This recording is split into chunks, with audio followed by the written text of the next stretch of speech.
In this video, we're going to take a look at the 4 K buttons located inside the DVMS control box and explain what each of them does. You'll notice that on the board we have 4 push button switches: K1, K2, K3, K4. The designation for each one of them is simply above the switch. Let's talk about what each one of these switches do. On the K1 button, if we were to press and hold that in, it would automatically put the machine through auto trial operation. If we were to simply quickly press it once, that's going to be refrigerant charging and heating mode. We push it a second time quickly, that's trial operation and heating mode.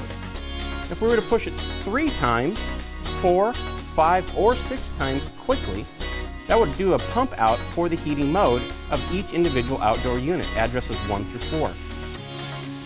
Push the K1 button 7 times, through 8, 9, and 10 times will allow you to go into evacuation mode for each of the outdoor unit addresses. 11 times is a much more functional option where it allows to put every single unit manifolded together in evacuation mode. 12 button pushes will end all of the operation. When we come to the K2 button, pressing it once will put it in refrigerant charging and cooling mode. 2 times, trial operation and cooling mode.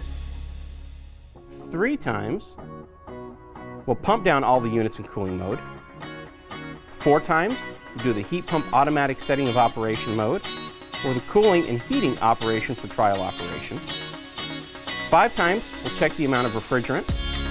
6, we'll check the discharge mode of the DC link voltage. 7, we'll put it into a forced defrost operation.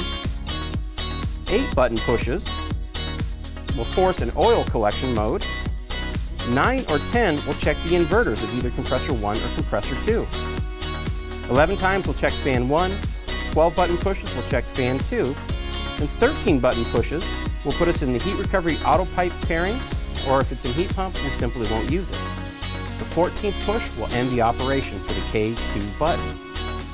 The K3 button only serves one purpose, and that's to reset the DVMS system. The K4 button is used to cycle through the different operating parameters of the machine. Each time we push it, we'll see another parameter. The key thing to remember when pushing the K4 button is that the parameters that you'll see will all be in metric. So if you're wanting to know what the values you see are, you'll need to convert them to standard measurements. You may need to use this option when you're talking to someone in service about the parameters that you see. Another way to see all these values is to connect your laptop with the SNET converter to read it itself. So that is a quick overview of all of the K buttons that are found on the DVMS outdoor units. Thank you.